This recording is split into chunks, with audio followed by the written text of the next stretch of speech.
So you had a scholarship, and then let's understand that a lot of people apply to a school, even though they have a scholarship, their school required them to submit a bank statement. Did your school ask you for a financial statement? Nope, they did not. It was full funding. Okay. And then did you have to write GRE or GMAT to apply?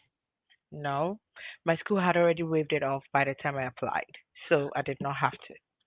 How about application fee? How much did you pay in terms of application fee? I paid around $65. I Yes. see. So if you are quantifying getting to this school specifically, how much did you think you spent on getting this admission? No bank statement was required, a scholarship that covers everything, and finally getting the visa approved. How much did you spend to secure this full scholarship before we even come to the visa? Um, I would say $65 plus Which probably my bundle yeah, for which was the internet. initial application fee. Yes. So a lot of people and young people like yourself are looking for such opportunity. How come people who are struggling to get bank statement are not able to secure the type of funding you secured? It would it would take where they are looking at, Mhm. how they are looking at, and who they are contacting. I would say these three things. Initially, did you expect that you were going to get a scholarship that would not require any bank statement at all? Yes, I was expecting. Oh, okay. So you had not prepared, to submit a bank statement to the No, I school. had not. Did you have to, have a separate interview apart from your application to get this scholarship? I had an interview with my advisor at that time, or the professor at that time. I sent him an email when I saw his ad on Twitter. Mhm. He saw my email. The moment he saw my email, he scheduled a meeting and we met. And then he said, "Yep, I recruit you." And then he sent my details to the head of department, and the process began. Awesome. My name is The Fred Effect. This is the biggest study abroad content platform. Today, our guest is going to share with us how she was able to apply without writing this GRE or GMAT. It was the application fee that she applied and paid to the school. Which university is it? How did she get this scholarship? She's going to explain to us. And this is the reason for the Study Abroad podcast, that we invite people who have gone through the entire study abroad process so that they share their experience with us, and then we also learn from how they were able to do it. If you are just tuning in, you're welcome. Let me make this very clear. This is the process of someone who is from the country you are from, having gone through the process. What she's saying is that she only paid to apply to the university. So she paid the application fee, just like paying an application fee to apply to Legon, Tech, UCC, University of Education, Winneba. And then when she gained the admission, she had a scholarship that covered everything. And normally when people talk about study abroad, one major challenge has been the bank statement. Now she's saying that she got the scholarship and she didn't have to submit any bank statement, got the visa approved to pursue this program. So she's going to share the experience with us. And that's the main reason why we have the Study Abroad podcast. What we do is that people have gone through the Study Abroad process already. You wouldn't be the first person. Neither would you be the last person. In fact, some people studied abroad before the Fred effect was able to begin the whole thing. Some people have the scholarship that you are aiming to apply to. So it's easier if we get to talk to these individuals that what programs did they apply to, which universities gave them the scholarship, how did they go about the process, their SOP, their documents they submitted, so that you who want to study abroad will learn from it. Remember, recently, if you want to apply for a visa in Ghana, if you want to apply for a visa that is a non-immigrant visa as a student, you could apply in a different country. So if you're Ghanaian, you could apply for a visa interview in, let's say, Ivory Coast, Burkina, Benin, Togo, or any other country. Some people even go to Eswatini.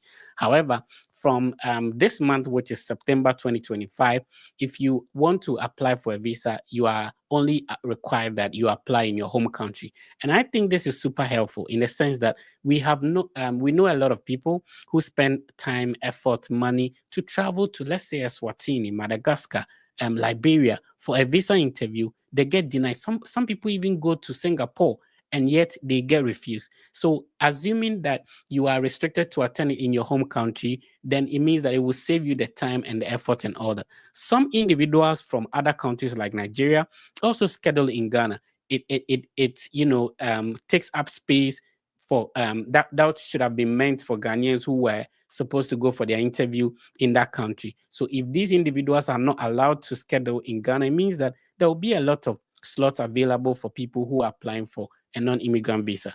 Currently, if you have your appointment already scheduled before September 7th, then you don't have a problem. However, some countries like Eswatini, that you have to schedule the appointment, get to the country before you pay the MRV. We have had news of the embassy canceling people's appointment.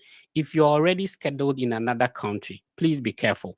Your appointment might probably not be canceled. However, if you get to the embassy, they might tell you to go back to your home country to schedule an appointment. So if you are working on this process, understand that initially you could have scheduled an appointment in another country and go for your interview there, even though you are not from that country. This time around, you cannot do that. So please make sure that you are getting appointments. So in Ghana, you can pay your visa application fee at GT Bank, or you can pay via a Visa card or MasterCard, and then you can schedule an appointment in Ghana. People complain there are no dates. Remember, it is through this same embassy that a lot of people were able to get a visa, including my guest that I'm going to speak to today. So it is possible you can also secure a date over there. Whenever you see any date available, for example, your program is starting in January 2026, no problem. If you get a date in, let's say, June, April 2026, please select it. You have an opportunity to reschedule to a closer date. This time around, you have like 4 chances. And also, you can put in what we call an expedited or emergency request. When this request is approved, now, thankfully, the embassy now automatically schedules your appointment for you. Initially, if you have an emergency request approved, you get an email, you go back to the portal and now search for a date. This time around, the embassy will automatically reschedule your appointment for you when your emergency request or expedited appointment is approved. Remember, you need to upload your service fee payment confirmation as well as your Form I-20 to request for this emergency.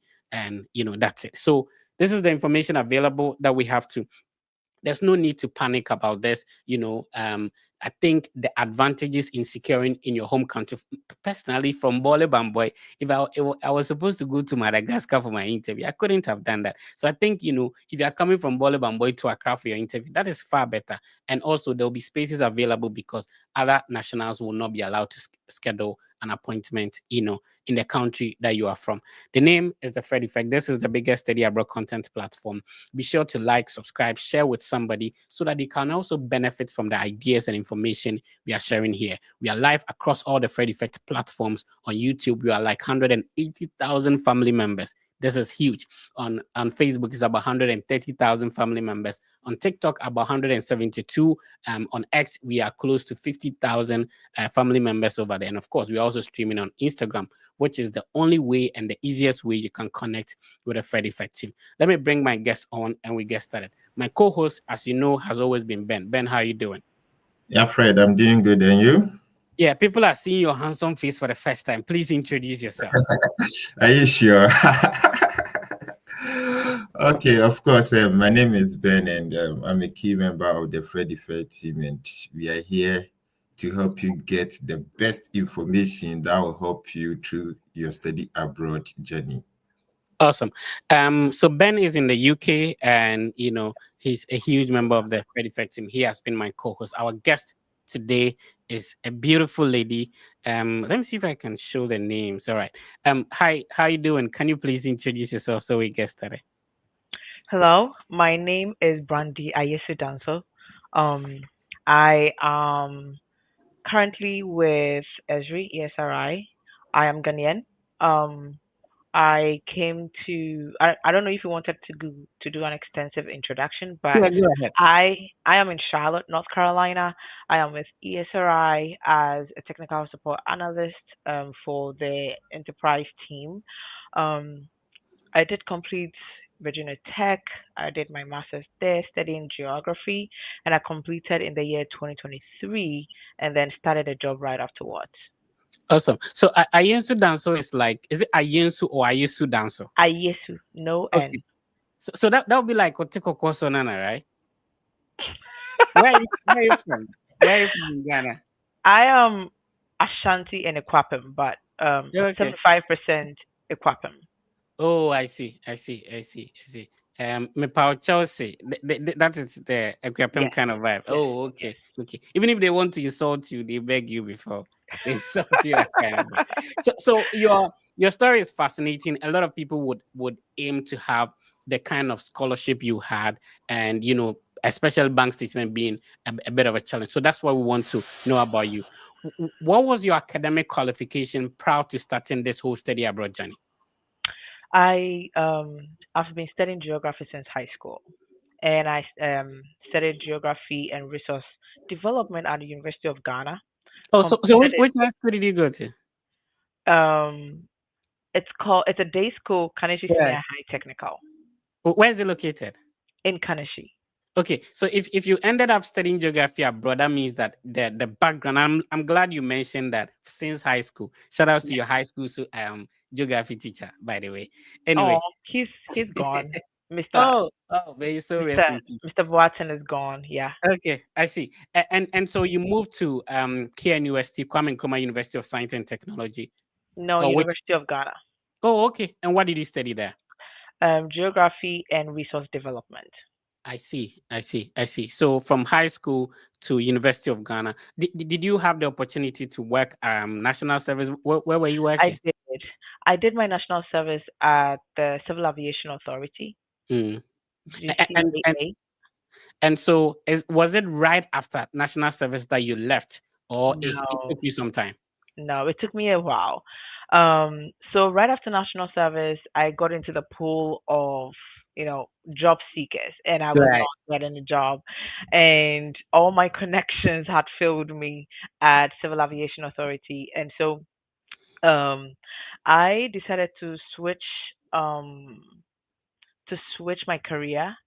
I wanted to become an air traffic controller so bad. I Mhm. tried, wrote the exam, but no lady passed it because the exam was like a game. And ladies are not versed with video games. So um, we, Fred, you're muted. Is that a Yeah, thing? I can, Okay. because I want everybody to hear. The platform is Okay. digital. Right. So I couldn't get into that role. I was heartbroken, but I asked myself one question: why did wanted to become an air traffic controller? And the answer was to ensure safety of the aircraft takeoff and landing. So then I ventured into occupational health and safety. I studied a course online. I think it's OSHA, occupational.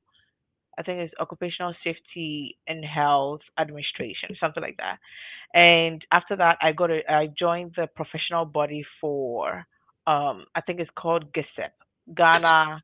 Was that program like a master's degree or just a certificate? No, it was a certificate. So I joined the professional body for that. It's called the Ghana, it's GISEP. So Ghana, I think it's occupational safety something something professionals. So I joined them, I got connected, and I got a job to work in a logistics firm. And in that firm, I was leading convoys of trucks to the mines, um, carrying dangerous goods to the mines, and there was no room for growth in that position at that time for women. So I told myself I was going to go back to my first love, which is geography. Prior to my that decision, I had tried to apply during my national service, but it was to no avail. I was trying Sweden, all the big scholarships. I kept applying every year until I gave up 2018, only to pick it up again 2021. So how long would you say it took you after graduating from University of Ghana to successfully secure an admission to Virginia Tech? That would be So let's do the from calculation. 2017 through to Oh, 2021. so you graduated from University of Ghana 2017. Yes. And then completed Oh, my national service 2018. okay. So we are looking What? like maybe like 4 years to Hmm. 2021. And then I Ooh. worked for like 2.5 years before moving. So what changed? Because you said that you were applying to different scholarships, wherein you mentioned some of the countries. What changed between applying by then and now, the new application that got you the Right, scholarship? a lot changed. Initially, I was doing it all by myself, you know. Okay. I would write whatever I thought would make sense to me. Hmm. I would try and Google stuff. You know, I had no mentor. I was trying to do it by myself. And I didn't have any um perv perk, any new thing, under my wings compared to other people who'd be applying at that time. Because these were international scholarships. Right. And international governmental scholarships, the people that apply to, they know they are going in for war. So they arm up. I was not armed at all. I was just trying. Mhm. And so I joined this particular group. I think it was mostly it was for a scholarship to the Sweden, and then Right. it was full of Nigerians, and I saw how they were supporting one another. They would read through your whatever your SOP, your CV, and so I decided to join most of their groups. That was when I started to see that okay, I had been playing all those years. I was Oh, not I was not putting in the work, the research. I was not getting a mentor, and so that was the big change. I see. All right. If you're just tuning in, you're not late. The conversation got started. We are talking to Brandy, an alumni of Virginia Tech, who got a huge scholarship, and she didn't need a bank statement. Now, the conversation is very different from anyone we've had earlier, simply because of how her process to take like 4 years after graduating and still persist to do this. Somebody would have said that after 4 years, let me go get some let me go get married, maybe start giving birth, stuff like that, but still push through and be able to do it. But Ben, if you could come in. Yes, so Brandy, that was a nice introduction. So I just want to know the online course that you did, was it free? No, it was not, but it was not expensive. It was around like $40, $34. It was not expensive at all. Okay. Did it really contribute to your US application? And would you advise Hmm. your colleagues back home to also adopt the same strategy? No, it did not because that online course was for occupational health and safety career. And this was me trying to switch and go back to geography. So that online, even though it was in my CV, I don't think it contributed much. Oh, okay. All right, interesting. So we will talk about your scholarship and everything, but before that, I just want to know to secure full scholarship to study abroad, would you say it's a luck or hard work? Hmm. I would say consistency brings out results.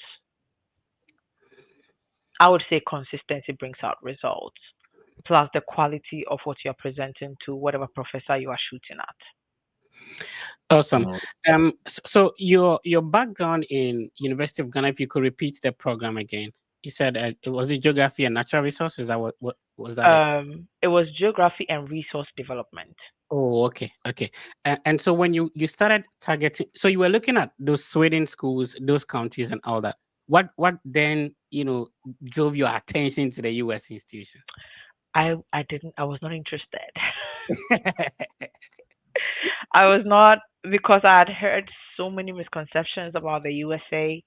Talk to us I about some of them. And now you've lived the experience. You tell us whether they were right. true. Mm. So one of the misconception was that um they they live too freely, the food is bad. They live too freely. There is no trees there because they ran out of their resources. Um Another thing was the gun thing, like, because you would hear things here and there. Right. And I was thinking, I don't want to go there. Why would anyone want to go there? Yeah.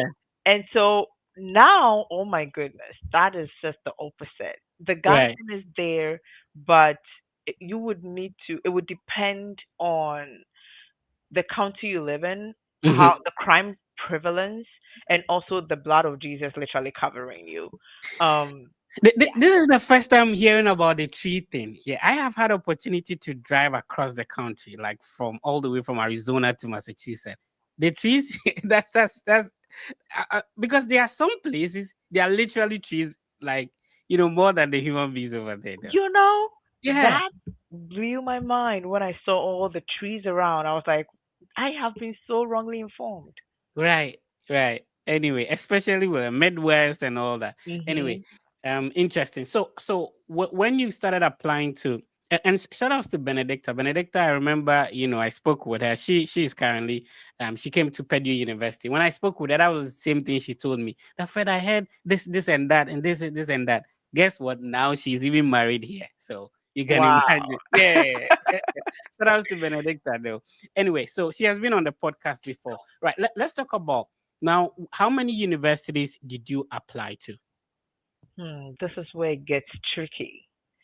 When I made the decision to go to look out for schools in the USA, Mhm. mind you, this was my Nigerian brothers and sisters who changed my mind to the US. Right. That there are more scholarship than the governmental scholarships other places, and when I started applying, they taught me to get a spreadsheet I see. and track the schools I was going to apply to. So I had made a list of about 15 schools, and I was adding, the target was to add about 5 schools per day. No, what you're dropping is are gems. First of all, what Brandy is saying that with most scholarships to a lot of schools, you are targeting the scholarship with a lot of people. Now, when it comes to the US, you're applying to the program. Now, the program will give you the scholarship. So there's a bit of difference when people say, "I'm going to apply for scholarship." That is a bit challenging compared to applying to be admitted into the program. So if you're going to University of Ghana, you just pay application fee and apply to the program. When we admit you, then we give you the scholarship.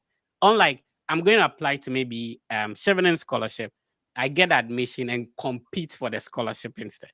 And the second thing that I have a spreadsheet. It could be a book. You don't necessarily have to have a spreadsheet. It could be a book, and then she's tracking the application. So these are the universities. You list the universities, the programs you want to target, and then maybe coordinators and stuff like that. Walk us through. So you were adding 5 schools every single day. Yes. And who were So giving those schools? How were you able to search for those schools? I would go to the Masters portal. I don't know if Okay. it's still there, but I think it's Yeah, still it's there. still there. Yeah. The Masters portal was very helpful.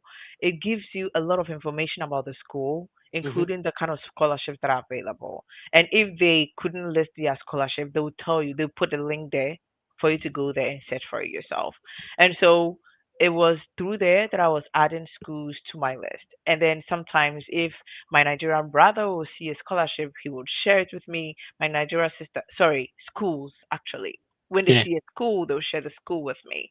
And so when I Before think you what continue, just, okay, just to help people understand what we are talking about, the Masters portal that Brandy is talking about is a website, right? And so this is the website, and I'll share the link to the website, and it could help you search for university. There are several ways of searching for schools in the US.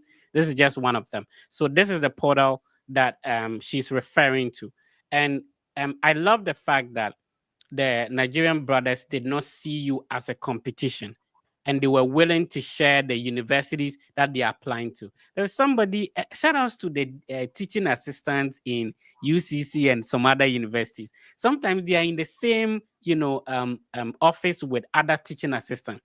They are applying to schools abroad and they are hiding it from each other. There is no competition, right? The sky is so huge, every bird can fly.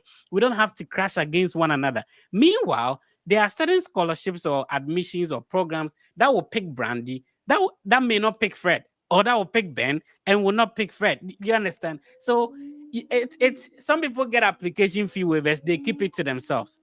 Yo, you know. So shout outs to them. They did a great job. I will forever. I think everyone who is close to me knows that I mention them all the time. These I are see. friends who are dear to me, and so we made the list. Virginia Tech was not on my list. Oh, I w- I had been connected to follow certain mentors. These are not like mentors I knew personally, but then mhm, there were Nigerian mentors on Twitter, and these are people dropping good information like how to write the best way to write a letter waiver mhm. for your Application fee. application fee, Yeah, how to do this, how to do that. And so I was following them keenly. And my advisor dropped that ad that he's looking for a student. And then someone retweeted it, and then I saw it. So I I see. saw this ad that same day, applied that same day. My advisor reached out to me the next day and recruited me the next day. Shout outs to the people who use their social media to only watch big things. Anyway, let's continue. So then all my plans, my my sheet was put on hold because I got a school that was not even on my list. I see. But then I think what helped was the consistent review of my CV that they did, the consistent Mm. review of my SOP that they did. I see. All right. If you're just tuning in, you're welcome. Let's give some shout outs to people tuning in. We have Ghana News. I don't know who is behind it, but type your name. Let me give you a shout out. Ghana News, Clement Kosa, Bright Ayi, Bra Bill. Awesome. Bra Bill dropped Bachelor's Portal as well. Awesome. Prince, Paul, Nana Ajapon. You have my name, bro.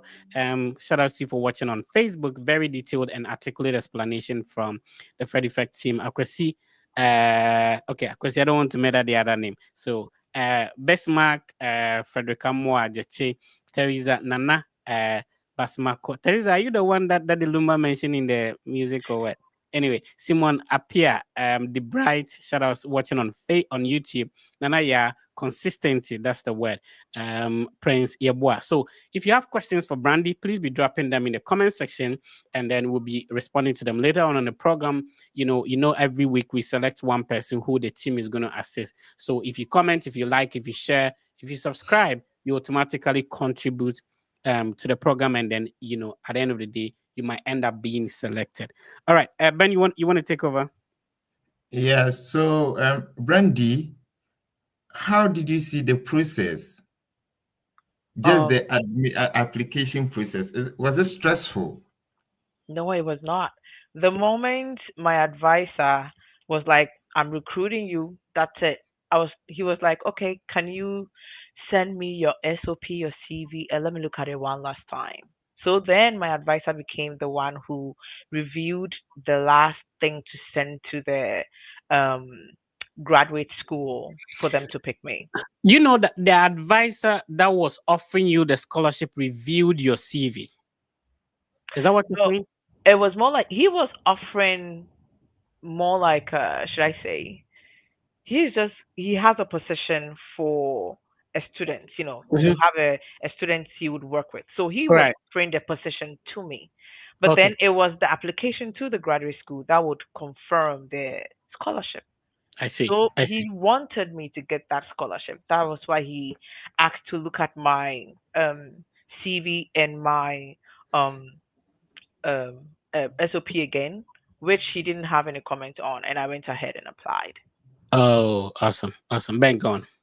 Yes, so thank you for that. So what did you find it a bit challenging during the application process, and how did you overcome it? That's a good question. I did. I tried to reach out to the graduate coordinator, and I was like, "Hey, I sent out my mini review, sorry, waiver letter, asking them to waive my application fee, which I felt like anybody should do. Um, you should not assume that you will not get, your application fee will not be waived. So I still took a shot, and then they did tell me that, oh, we apologize, we are not able to give an application waiver, and then I went ahead and paid for it. So I think that I wouldn't count as a challenge, but it was something that I felt like um it was just bold of me to have still asked, even though they had categorically said we needed this application fee. Um, then I think the application process was very easy actually with Virginia Tech. Everything went smooth. I think the only thing that became a problem was my visa. Oh, okay. Yeah, thank you. I think you might be the good person to help us address this issue. Sometimes we've had a couple of issues whereby um, some people are saying that they have been frauded by some group of people. At times, even some people hide behind our brand to fraud people, like we will do applications for you and they end up taking their money and then they don't. So you been through the process, getting your spreadsheet and other stuff. What can you say to advise those people who always become victim of that? Do you think they should continue Right. for in hand of those fraudsters, or they can hold or try as much as possible to control their own application? That's a good question. The question is, why do people reach out to others for help? You know, why? A vivid example is that when I had decided to go to the USA, I reached out to a friend of mine. She's called Mina. And then I was like, Mina, can you help me? You know, can you help me? I'm trying to get application to the USA. And she was like, sister, you can do it yourself. You know, she's she's the kind of person who would encourage you to do it yourself. But at that time, I was thinking, my friend doesn't want to help me. You know, and so if I had not grown out of that perception that someone has to help me before I got this, what I'm looking for, then I would have gone to those kind of people to give them money because I think I cannot do it, right? And then the question dawns on me, if I cannot write my own application, if I cannot apply for the masters that I say I want, do I even qualify to be a master student in the USA?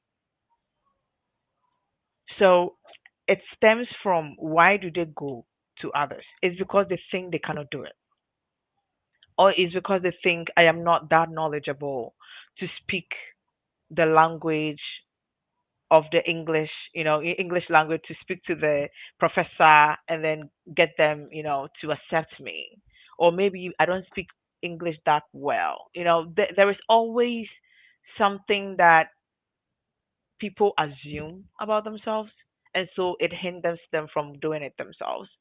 Um, it will shock you the number of people who have thick accents of English when you come to the USA.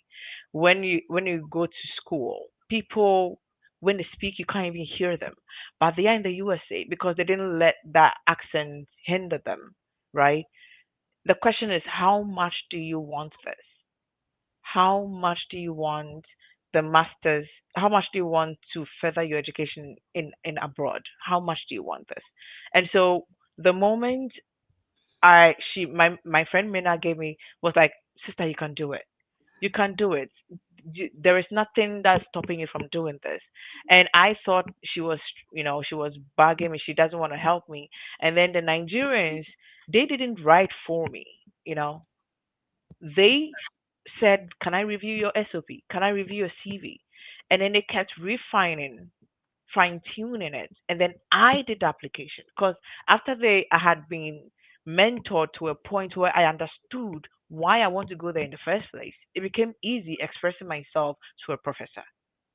Well, I like the fact that you talk about, a friend who pushed you that you can do it. You also spoke about the Nigerian brothers who were able to assist you. Now, listen, um, if you are doing this process, people have already done it. People are already doing it. Find yourself in a group. If you are preparing for visa interview, there are mock interview platforms. There are actually groups. There are social media platforms like you spoke about.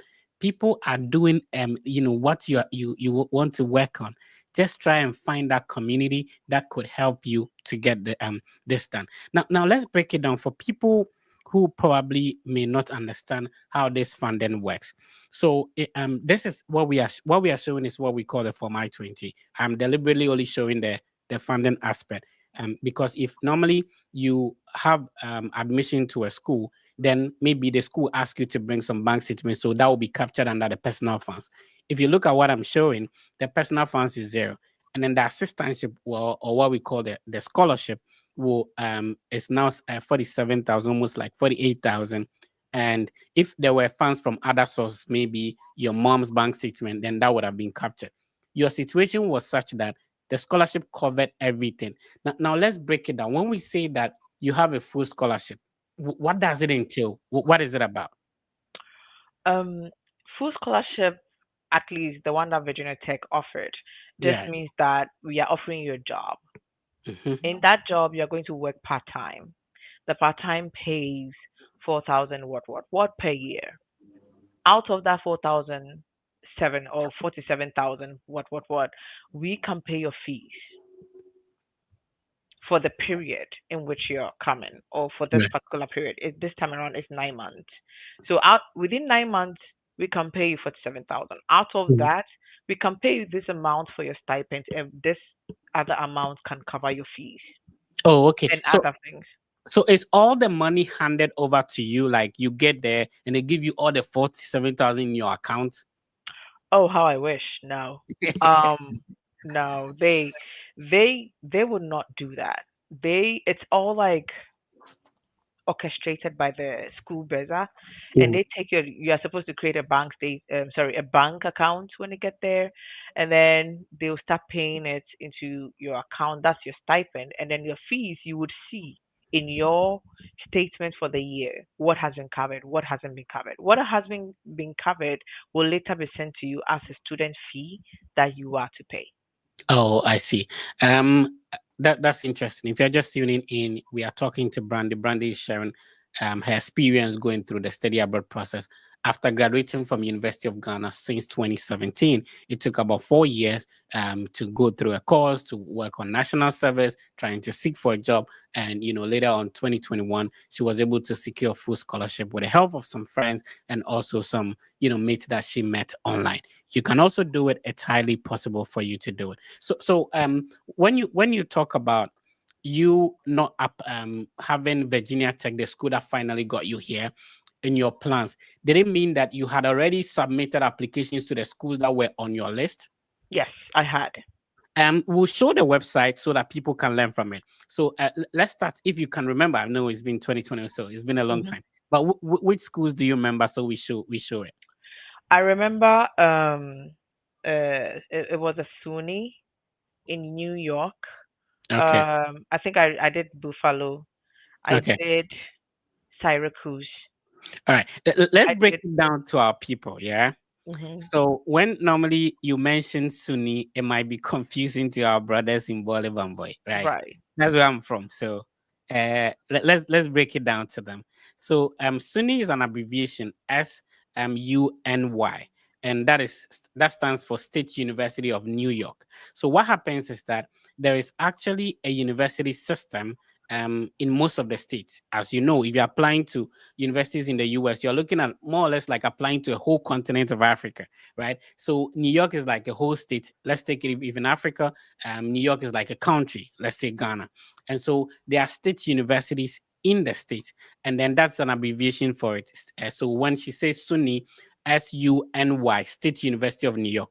So if it was supposed to be in Ghana, then maybe State University of Ghana. Then you have a campus in Accra, you have a campus in Wa, you have a campus in Tamale. So she is mentioning Buffalo. Buffalo is one of the cities. And so State University of New York, a campus in Buffalo. That's what she's Yes. referring to. And Yes. I'm going to show the website. And when it comes to New York, it's one of the states that has like a lot of universities. Okay, let's see if I can show. Yes, so this is the website of State University of New York in Buffalo. So you can either Google University of Buffalo or State University of New York, Buffalo. All right, which other university? Syracuse. Oh, okay. I don't know. which I So actually got an offer, like a I love like I love their colors. I love the colors of Syracuse University. So this is the website of Syracuse University as well. You can check it out. It's if you're watching us on TikTok, it's SYRACUSE, Syracuse University. Which other university? I applied to I'll remember. Don't worry. So if you can any I number know that I did Arizona. I is it did Arizona State or University of Arizona Arizona? State. Okay. It was Arizona State. I did Texas A&M. All right. Let me show them one after the other. This is a one man technical operation. So let me okay. Let's see if I can show that. So Arizona State University. I've actually been on the campus of Arizona State University. It's very beautiful. Arizona is like desert like kind of boy like, right? hmm But it's so beautiful at Arizona State University. It's actually located in Tempe, which is in Phoenix, which is the capital of Arizona. That's where Tempe is where the airport is even located. So hmm yeah, this is Arizona State University. Remember, this is different from University of Arizona, which is also located in the same state. And then we have Northern Arizona University, which is the only place that you can see snow when you go to Arizona, which is in Flagstaff. And I've been to that campus as well. All right, you mentioned Texas A&M. Yes, Texas State A&M. Okay, A&M. Let me try to see if I can show that as well. Texas A&M. This is located in College Station in Texas. Texas is probably the second largest state, and they have a lot of universities. This is one of them, Texas A&M University. I think A&M is what, agriculture and mechanical. All right. I think it's the place. Oh, It has okay. a name. It has to do with the name, the name of the place Mm, it occupies. Because I there are see. other Texas University and then other they have an what's the word? Other acronyms as well. Oh, I see. Awesome. So that's Texas A&M, and obviously the university that got you here is Virginia Tech. I made a video about Virginia Tech like 4 years ago. Mhm. Yeah, if you're just tuning in and you say, "Oh, 4 years," yeah, we've been in the game more than half a decade. So yeah, 4 years ago we did a video about Virginia Tech. So you can imagine. Check out the Fred Effect YouTube platform, and then you can see. Yeah. So Virginia, what is the full name? I know it has a full name, right? It is Virginia Polytechnical University. Oh, I No, see. Virginia Polytechnical State University. Something. Oh, It's okay. really long, so I Okay. think So, making it Virginia Tech is pretty much the best way. yeah. So the Virginia Polytechnic Institute and State University. That's the full Perfect. name. That's it. Yeah. Oh, awesome. So it's located in a beautiful city called Blacksburg in Virginia. I mean, Virginia is very popular. There are some names of states that are very popular for obvious reasons. Virginia is very popular in Ghana. Yeah. Anyway, Ben, you want to come in? So these are the universities that Brandy applied to, which is awesome. So if you are listening to us, you pick a pen and a paper. This is the application season. September until next year, maybe February is where universities are currently accepting applications. And I am of the view that because of how things turn out, this year, next year, a lot of universities will be competing for international students. So don't be discouraged if you went for the first interview, it didn't go well. There's an opportunity to check out some of these schools that you probably might have not heard about and then put in applications to them as well. Ben, let's go on. Yeah, Brandy, some of us we suffered before we traveled, though. So now it is in our plan to make sure that those who want to travel wouldn't suffer the way we suffered. So my responsibility is to make you empty before you leave here. I think you should be able to um, siphon all the information that made you Brandy Ayesu Danson. So pardon me for some of my tricky questions, okay? All Right. right. So this is a quick one. You mentioned earlier that you think consistency is the key. So how consistent were you, and what strategies did you adapt to make your application a success, because Right. everyone is yearning for full scholarship. So, in Mm, the first place, congratulations. So, just let us know how consistent were you? Because sometimes we just say you have to be consistent. How consistent should I be? And then, what are some of the strategies? right. So there has to be a goal, right? In everything, there has to be a goal. If you're thinking that, oh, I am young, I can apply within 5 years, I can apply every year. You might just be trying your best or you're trying your luck.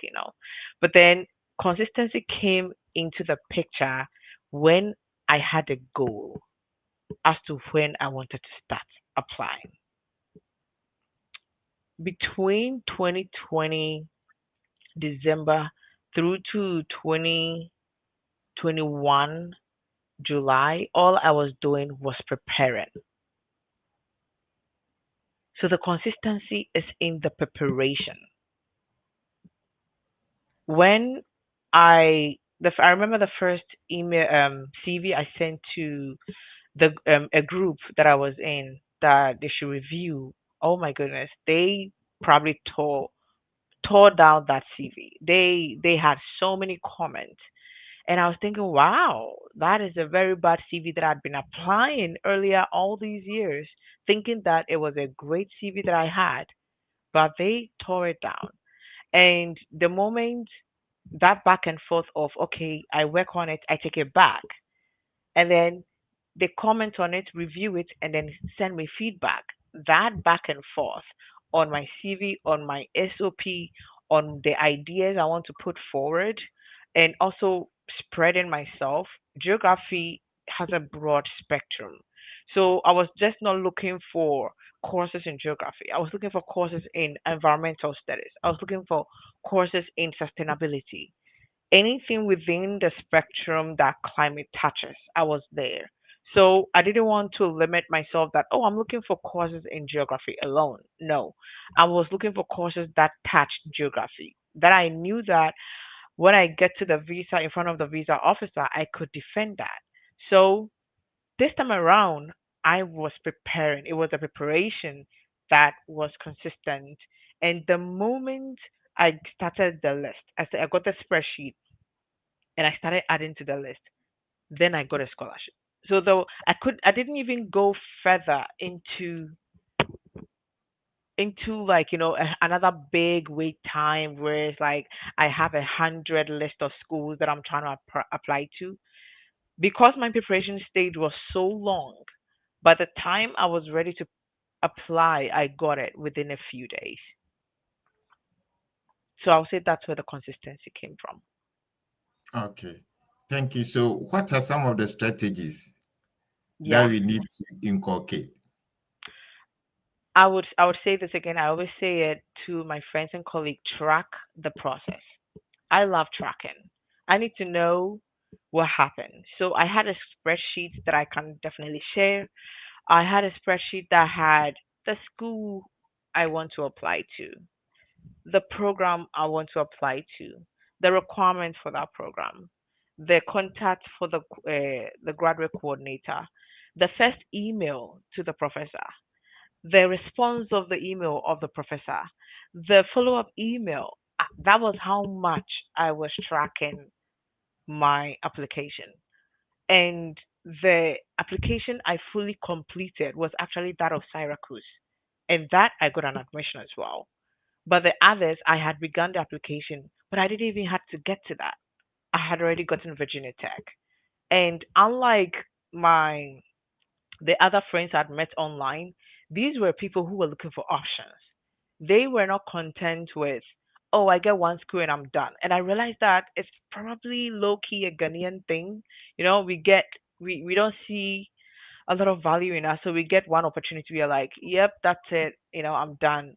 But I saw people get scholarships from Purdue, but then they will still be applying because they want options.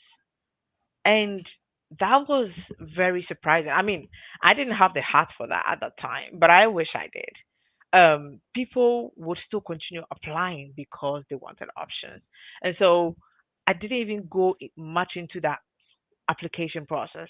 I started, I got it, I stopped. Wow. That's an interesting one. Thank you for sharing. So I would like to know, did the full scholarship boost your confidence for the visa interview? It did. It did. I didn't think I had to worry at all until it one all these groups that we find ourselves. I found myself in one of these groups that I have totally forgotten about, but I remember Fred being there. That was where I met Fred for the Hey, mock so Fred interview. has been everywhere.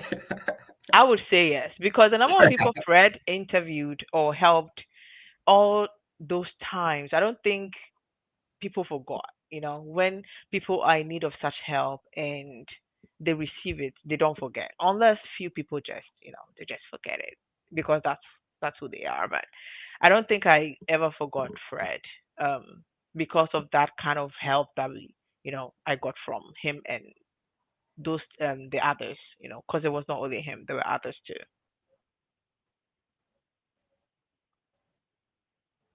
Oh, okay. So, how much preparation did you put in a visa interview? Because we've had some few stories where um, some of our followers had gotten full scholarship, but yet still got their visa denied. So, how much did you prepare, or you were just relying on the full scholarship? Sincerely, I had heard that people with full scholarship had been denied before. So that was what gingered me to kind of be like, okay, this has to be right. That was when I went into the mock interview and all that. But when I started applying, I had just started applying, I think October. I got the scholarship October. And I was like, great, let's apply for our visa. I applied I applied for the visa, and then as at November, I still couldn't get any date. I was so close. My start date was like December 25th, and I should already be in priority section right now. I should be seeing dates that are like few days from the date at that time. But I was still seeing dates in the following year, August. And and that was like I knew something was wrong. And so I kept reaching out to the consulate that, hey, I think I'm not seeing the priority date. I was in groups where people would drop Brandy, dates. before you continue, so normally when people join the new mock set platforms that we create, and we tell them that this thing has been happening for years, and so please relax. It's going to go through. They don't get. I'm happy that you're mentioning this because this is the old platform we are talking about, though, and this issue was existing. So when we tell people that because we've been in the game for a very long time, we've seen different circumstances, had different stories. So please relax. If you are going for spring interview, spring 2026, you have a date in 2020 six right now, maybe June. Brandy is talking about the same thing. So pay attention and listen. Please go Yeah. on. So I was still seeing dates in August. And I was like, no, I have about less than a month to go to school, but I'm not seeing priority dates. And others would see dates, they'll be like data pie, and they'll take a screenshot, and I'll go there and I won't see a thing. So this started getting to me. I think I started panicking. I probably broke down at some point. I was like, this is too much. I can't. So then I am as part of the connections to Virginia Tech, because I was preparing for that, I got connected to their African group, the African group, and I was asking questions about immunizations and all that. And then I got connected to somebody who, at that time, I was thinking of deferring because I'm like, I'm not getting the dates, and the consulate doesn't seem to think that there is anything wrong with my account. And so I was going to defer. And she was like, don't do it. This is the second person who's like encouraging me. She was like, never do it, fight. Then she encouraged me to go to Cote d'Ivoire for my interview.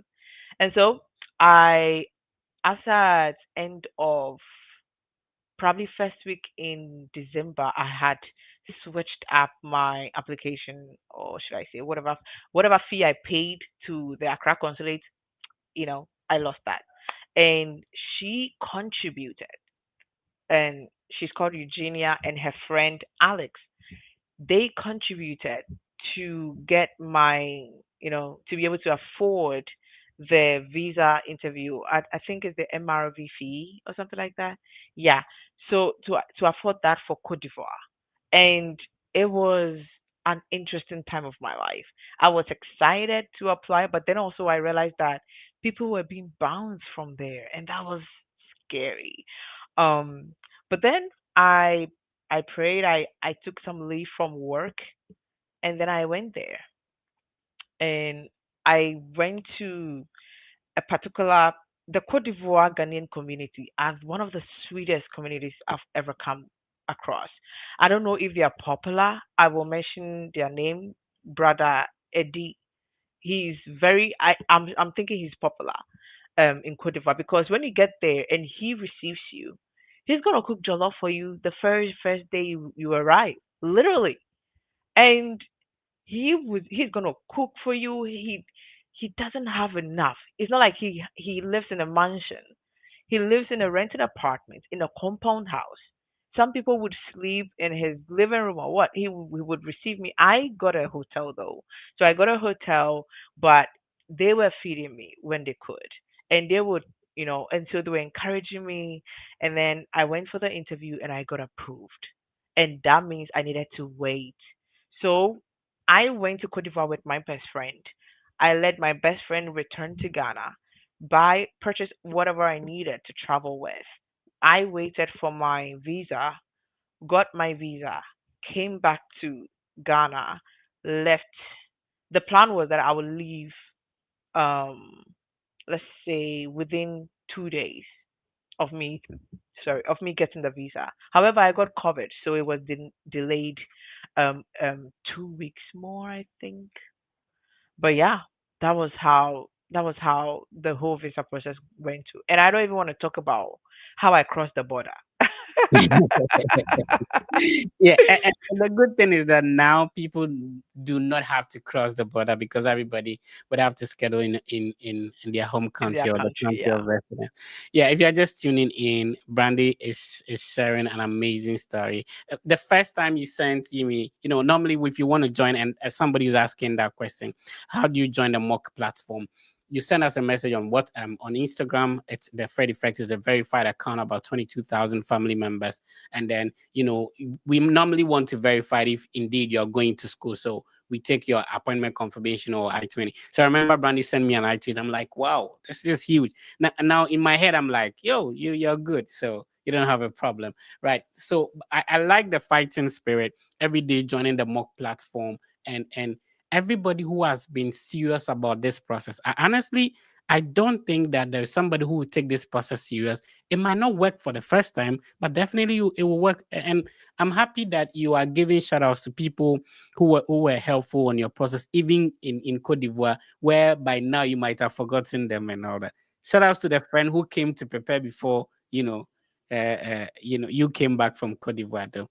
So let's answer some questions that people are asking in the comments. Remember that you can join us in the studio live. I'll be sharing the link on the various social media platforms so that you can join. You can also type your questions in the comment section. We'll be reading and respond to them as well.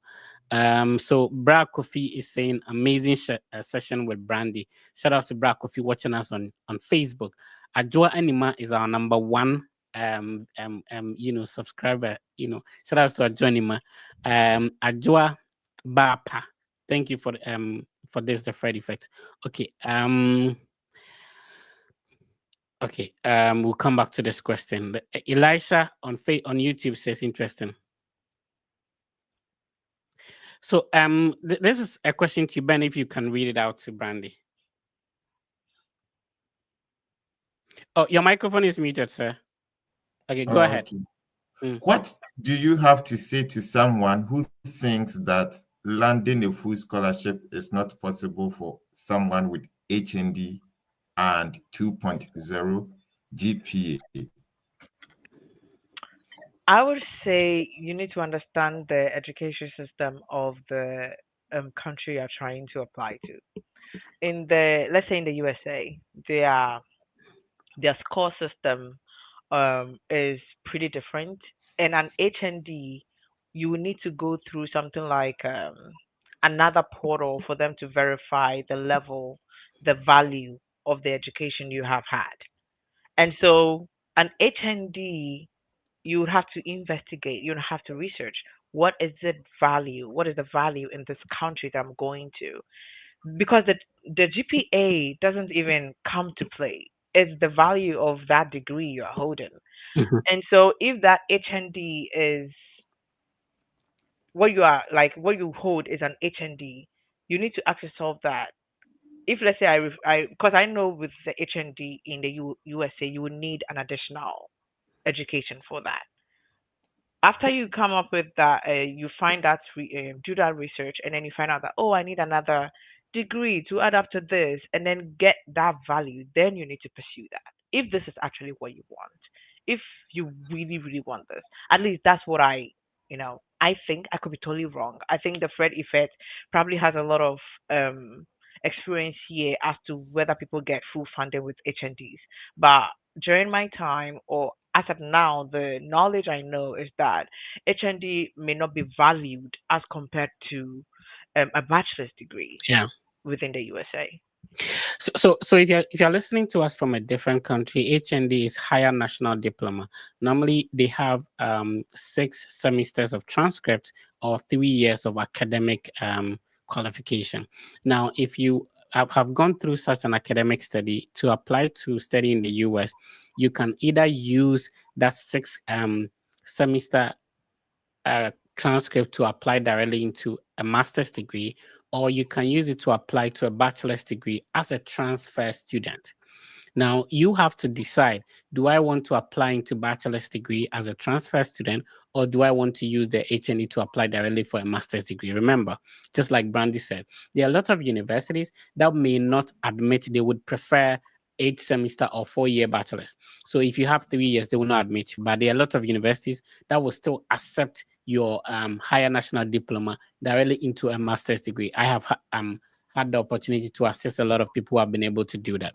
Now, if you're able to figure these two things out, Brandy, talk about your country you want to study in. Not every country would accept HND. Please pay attention to that. So you should choose a country that would accept your qualification or the value of your academic qualification, like Brandy mentioned. Then we can now proceed from there when it comes to the scholarship. So please, at that, decide whether you want to go in for a transfer as a bachelor's degree applicant or you want to go in for a master's degree. Let's pick some more questions. I think, Terry, I responded to this question. You sent us a direct message on Instagram.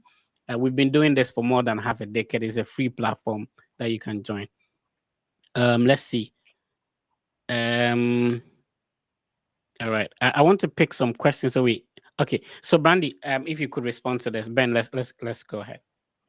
All right. So this from Be Bright. How long should you wait before sending a follow-up email to professor who hasn't responded to your previous message? I think this is a good question. Bright, keep it up. Yeah, I totally agree. It is a good question. I would say a week for me. I would dare to do a week, but formally you have to give 2 weeks to the professor to respond to you. However, in my situation, seeing how the professor made time to respond, um, it could also be that the professor is not didn't see you, as catchy, didn't see your email as catchy, and so they have relaxed, and so you should send a follow up after a week just to hear from them that oh, whether they want to work with you or not, because feedback is important. There are other professors who are actually busy, So then they would probably put it in a group that would remind them later on that they will respond. Um, However, to answer your question, I would say a week. Um, the furthest would be 2 weeks. I love Okay. it when I see such comments. Go ahead, Ben. Yeah, so Brandy, just 30 seconds. How do I make my email catchy? You brought yourself with this one day. I No was sitting problem. my somewhere. So the email is, first of all, you need to introduce yourself. You need to state your purpose. I want to apply to this and I want to work with you because of this particular part of your research. Why? Because my research also covers that particular part that connects with yours. And then you come to the body of that email and then you start to explain their research connecting it to yours. And normally I'll make this like I'll pick about two of their researchers connected to mine. Then in the final email, I would state that, hey, this is what I want to do. I want to do ABCD research under you. However, I am open to your research, and then have a salutation of that email. It's like a letter, right? Have a salutation and be like, I would love to work with you. I am first generational, what, and then I look forward to it. So my advisor reached out back the next day because he saw that I knew what I wanted to do, and he just he thought I knew what I wanted to do. Later on, he found out that I didn't know what I wanted to do. But then that is how much you want your email to be catchy. Okay, Anyway, thank you. there's a brother who gave a very I'm trying to look for it right now. Okay, let's see. Um, okay, what would be your okay? So this is athlete evolution. Ben, if you could read this.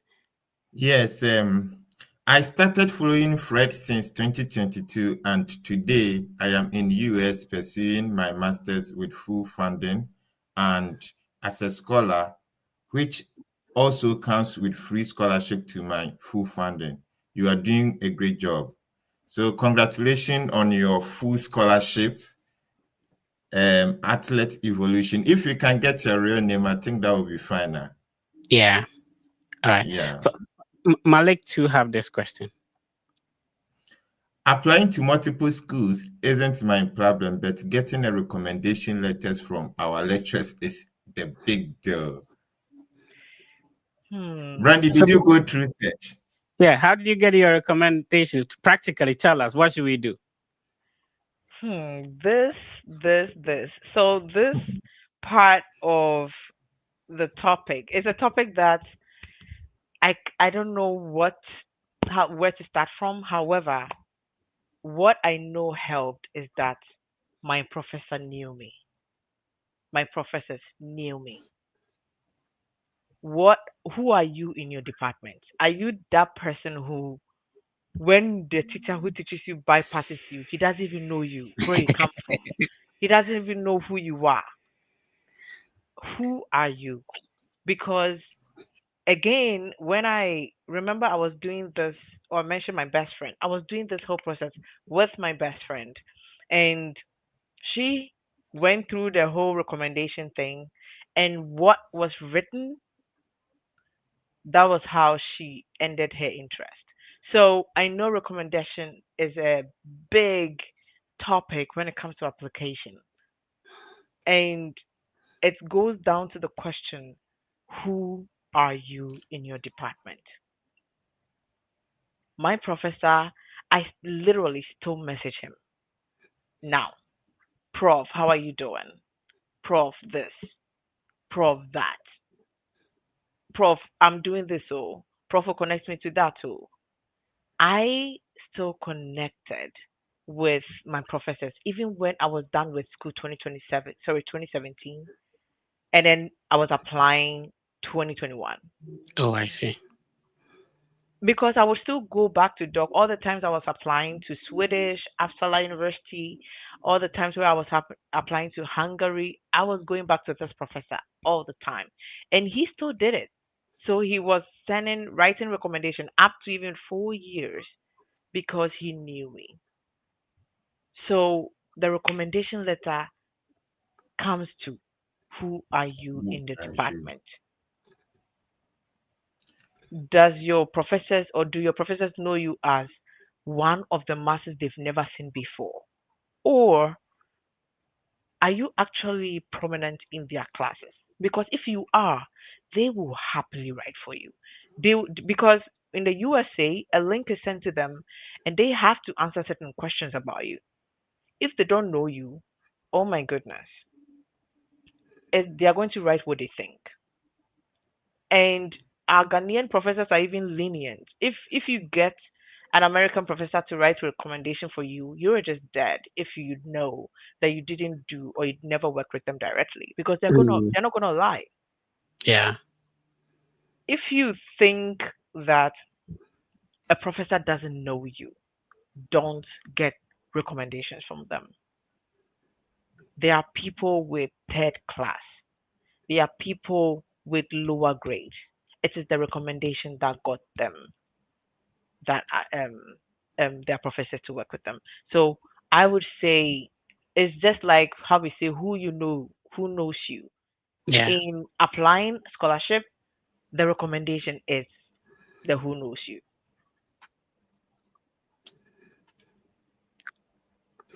All right. Ben, let's go on with the next question. Um, Okay, this is from Uju Ugo. I'm sure it's from Nigeria. right. Yeah, if you currently work 9 to 5, would you recommend meeting your employer for one of your recommendation letters? Mm, I did get one recommendation letter from my boss at that time. I wouldn't go to my employer. When you say employer, what do you mean? Do you mean like the general oversee, like the CEO? What do you mean? Because recommendation letters are supposed to come from people who know you. The Yeah. CEO doesn't know you. It is your direct boss who does. And in my case, my boss knew that I was applying for school. Even he himself was applying for school.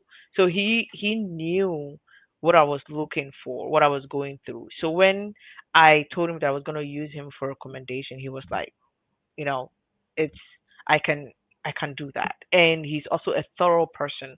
He's not gonna lie for you.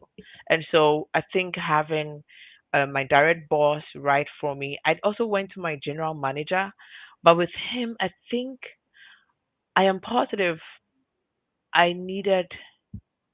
I'm positive I stopped. I rescinded it because he doesn't know me personally. Right.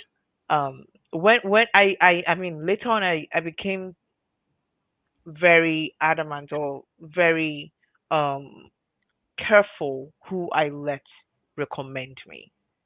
And I think the person needs to know you. If the person is your direct boss, I would I would shoot for that. If the person knows you personally, I would shoot for that.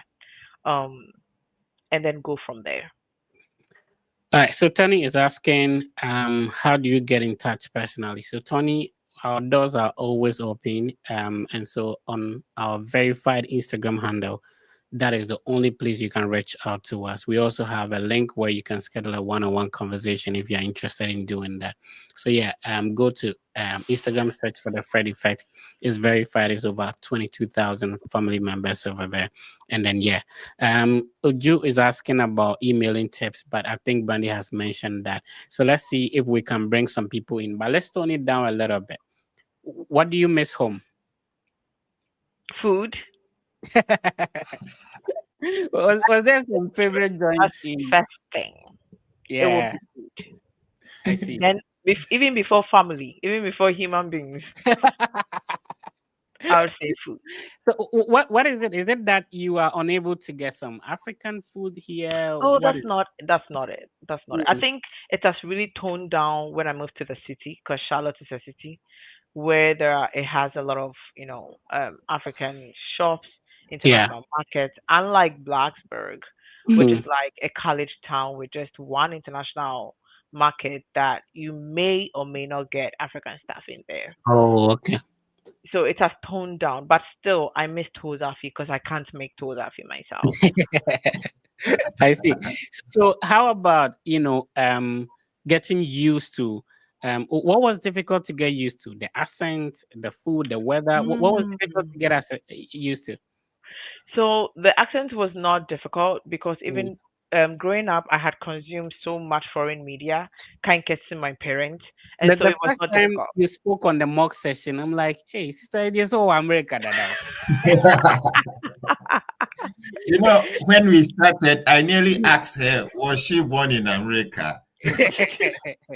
Because say me bahaja but Brandy accent no American accent no mu che me die. Now, did you ever watch American movie? Yeah, so let's move on. The accent was not difficult for you. How about the weather, the food, and Oh, the maybe weather was serious because I arrived during the winter. I started oh spring, oh and okay. I was thinking, I went to Kanta, I got the coat jacket, I got gloves, and I got winter boots. I arrived and I was like, what is happening to me? I literally asked myself, okay, what is it? Was as if something was attacking my skin. Yeah. And the gloves I got, my hands froze right through it. Like I couldn't believe what was happening. And it was super cold. So that was a big shock, the weather. I see. In terms of airport pickup and all that, did your university arrange that for you? Did you have to look for someone else to pick you up, initial accommodation and all that? How did that go for you? So, I'll give this shout out to the CEO of Ecodist. Mm. He volunteered to pay for my fare, my airfare, Oh wow. and paid for the hotel I was gonna live in while sorting out my first apartment. Oh okay. And so that was settled. But then the person who picked me up from the airport was my advisor with other students who had arrived. Mm. Um, so that was just him being very kind. But I realized that in our department, the professors were in charge of taking because these are international students. It's not like you are Yeah. hiring national students. So they were in charge of picking their own students up from the airport. Right. Let's John come in. John, how are you doing, sir? I'm fine. Yeah, please Fred. talk to Brandy. All right. Well, I joined the conversation very late, though. So my question is regard with funding. I currently hold admission to University of Why Delaware. does it look like you're hiding your face kind of vibe? Can you me who any time? Wait my push. Are you using a laptop or you're using a phone? You can push it down a little bit so that it's all the white condition on naturally. Uh-huh. Thank you. Push it back from Kakana. Brad John. Oh yeah, handsome man. And I know very brandy. For bra from Kaka. Oh, come on. Uh-huh. Aha. Thank you. Young man, we are listening, bro. All right. Thank you very much, Mm. Fred. All right. Yeah. So my question is regard with funding. Currently, I gain admission to University of Delaware, but the challenge is my uh, admission queue with just 20% funded Hmm. tuition. I mean, yeah, so due to that, I have to defer the admission to next academic year because uh, I don't know how I would survive when I find my way to the US. And Congrats on the admission. What program is it, sir? all right, the program is Hospitality Business Management. Okay. So you defer to spring semester. No, I defer to fall 2026. Okay. Initially, when you spoke, before you applied, did you ask the head of department if the department has scholarships available? Yes, I did. I contacted the program coordinator, which he mentioned to me that there is funding for there's full funding and then half tuition. So that Mhm. actually gave me the go ahead to do the application. All right. So the good thing is that I made a specific video for the circumstance you are talking about now. That if you get admission with a partial scholarship, what should you do? Or with no scholarship, what should you do? So I'm going to share that video with you, and then you take your time, watch it. I explain a lot of ideas, very well researched ideas in that video, so that you can learn from that what to do. The good thing is that because you have already deferred to fall 2026, which is next year. As I speak with you now, applications for new admissions have already begun. So you don't necessarily have to rely on only that university. You have an opportunity to now put in other applications to other universities whilst you hold on to that because you already secured that. So what you now have to do is to go through the video I'm going to share with you, and then you push for funding. So this is the video I'm referring to. Let's see, it has almost like 100,000 views on the channel. So how to get 100% full ride scholarship, admission with no scholarship, what should you do? In this video I explain several ideas. I share several tips that you can use to be able to secure a scholarship once you hold an admission, which I have practically applied and it helped me to secure a scholarship. So that's what I explained in the video. And as you can see, for 100,000 views, it's super helpful tips in there. And so the other thing I was talking about is for you not to only put your eggs in one basket or focus on only this school, because schools are now admitting. Make sure that before you apply to a school, just like you did for Delaware, find out from the department head, ask about how the funding works even before you apply, whilst still trying to strategize for the Delaware school. All right. All right. Thank you for Thank you very joining. much. All right. Thank you for joining, sir. Let's see if we can respond to more questions here. Okay, let's see. Eugene, shout outs to you. You're watching us on YouTube. Um, so Brandy, if you can respond to this. After receiving my I-20, what are the next steps? Oh, your microphone is muted. Okay, go ahead. Every university has a pathway to take. When you go to, at least there should be like a section for international schools. Yeah. When after you applied, or answering the exact question that you have on there. So most of the time they'll give you the pathway that, okay, reach out to the graduate school Mhm. or do this, do that. Cause every school is different and there are like millions of schools. And so, saying I-20, I'm thinking that this is in the USA. Right. So it's there are still more than 500,000 schools, and Mhm. everybody's path is different. So I would say reach out to the graduate school as indicated on their website what to do. Most of the time, they'll ask you, or you should get like invitations to create an account as student. Yeah. You can the moment you do that, you you will unlock a lot of resources you can get to, and trust me, the procedures they're going to make it streamlined for you, and they'll let you know what to get and then when to actually jump to visa application. All these will be streamlined for you. If you still are in doubt, the best thing would be to reach out to the graduate coordinator for the department that got you that scholarship. That's Yeah. what I'll say. Yeah, and also to reach out to the designated school official or international office. The Hmm. good thing is that On because that we I have get. yeah, because we've been doing this for a very long time. About 3 years ago, I made a specific video explaining after I-20, what next? Step by step approach after you secure your I-20. So this was I have thought about this question 3 years ago. And so there's a whole 14 minutes video explaining step-by-step approach, but technically your university, after you receive your I-20, might have sent you a list of instructions. After this video, the next video that follows will be documents you need to carry when you are going for your visa interview. So the Fred Effect YouTube platform is like your one-stop platform for everything you need to know. So please check that out. So if you are new watching us on TikTok, just go to YouTube, whatever platform, search for the Fred Effect. These are space, so the Fred, and then you add effect to it. All right. I don't know if Brandy, you still have energy to go. We are over 1 hour.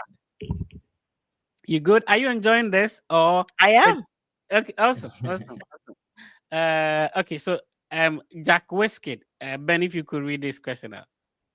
Yeah, I would like to inquire whether it's necessary to reach out to a program director in order to secure a graduate assistantship or scholarship. Is initiating this contact a crucial step in the application process? I would say yes, because first of all, you are in another country, you don't know anything about the department, they hold all the knowledge, and you are just asking for information. On my spreadsheet that was going to track my application process, literally had a section where I would say, did I reach out to the graduate coordinator? Yes. The email I sent to the graduate coordinator, their response to my questions. So you are looking for information. It's not like you are saying that, hey, I think I'm best for your program.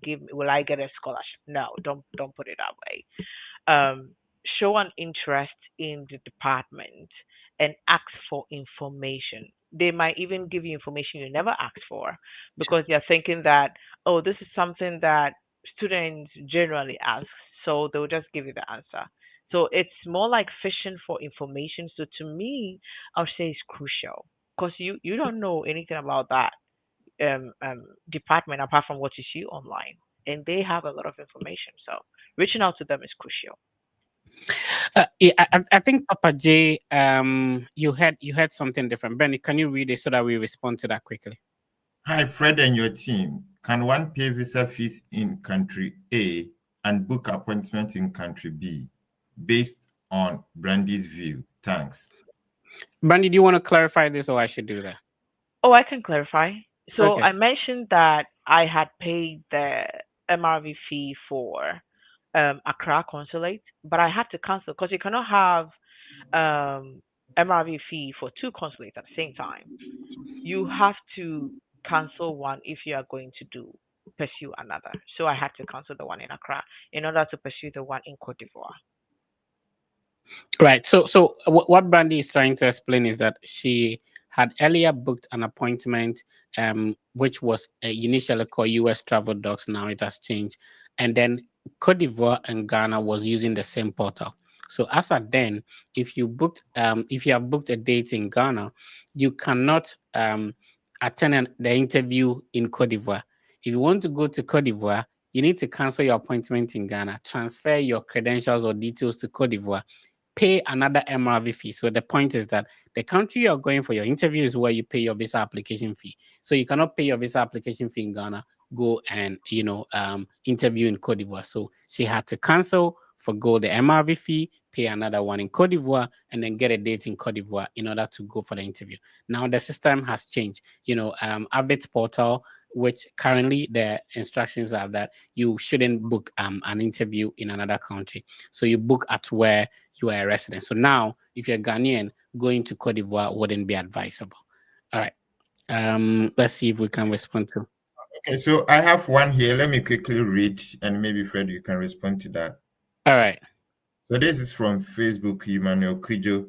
Please, my question is, I'm SHS graduate and I want to further my studies in the USA, but it seems it's only possible for those with degree. No. So and I wanted to ask you that question, Brandy. Say, when you came, did you wish that you had come here earlier, like after high school? I think we lost Brandy. Hi, Brandy. Okay.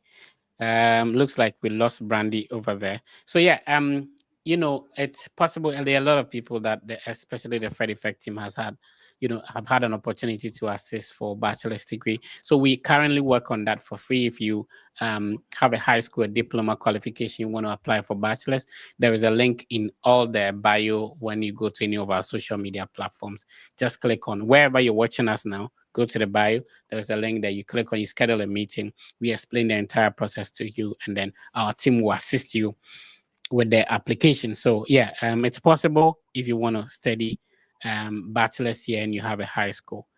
Okay, I think we lost Brandy in there. Do you still have more questions to respond to? Yeah, I think our Whiskey has finally gotten admission Oh, to okay. Lancaster University. So he says he got 80% scholarship to study MS cybersecurity. Whiskey, congratulations. Okay, it's such a huge funding. So Yeah. my question is to Ben is, do UK schools not give some kind of graduate assistantship? I was But expecting 100%. I think you can respond to that. Yeah. Whiskey, let's thank God for the 80%. Okay. So now our hope is that you just try as much as possible to provide the 20% bank statement plus the what the UK government is expecting you to have, which is your living expenses. I think in Lancaster you need about um 1,000 £1,300 to show as a living expenses. So let's try and get that. And then I think when you come, you can now stick to your 20 hours work limit too, which can be your immediate source of income. Hardly will you get graduate assistantship unless maybe the program is fully research based. That one I can really assure you. But since it is an MS and it's not fully research based, I think getting 100% scholarship, it hardly happens. So the 80% means that you're able to put in a good application and you have a strong CGPA or CW, whatever. So congratulations. I pray that your visa goes to successful, and when you're able to land in Lancaster, I'm sure we can link up for any additional information that you may need. All right. Unfortunately, we lost Brandy. Hopefully, she will be able to join us, and then we can conclude this. But yeah, we can do the giveaway. If you just joined, every week we select one person. We are not only providing the information, we are also trying to make sure that we hold your hands to go through the process. So the Fred Effect team has a mentorship program. If you are interested in applying for a PhD or a master's, these are lived experiences. Somebody who has gone through the process, holding your hands to help you. So there's a link that you can use to schedule that one-on-one. There's okay, Brandy is back. We also have the mentorship program. We also have a collaboration with Argo Visa. Argo Visa is a team of former visa officers. If you are preparing for a visa interview, it will be ideal that you talk to an ex-visa officer before you go for your visa interview.